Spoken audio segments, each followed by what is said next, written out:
Then a certain Ananias, a devout man according to the law, having a good testimony with all the Jews who dwelt there, came to me, and he stood and said to me, Brother Saul, receive your sight.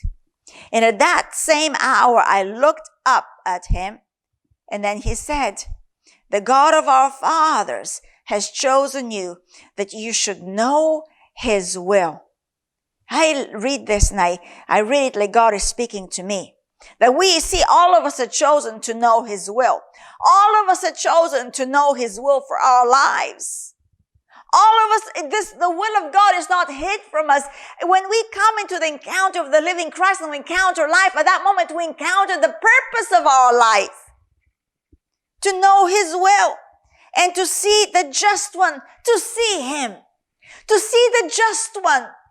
To ever live life before him, to be ever mindful that I see the just one alone. And so when I come into the living Christ and I see life, I'm seeing the just one. Oh, that makes all things just for me. And to hear the voice of his mouth. Now that's beautiful to me. To hear the voice of his mouth. To hear the voice of God. To hear the voice of God.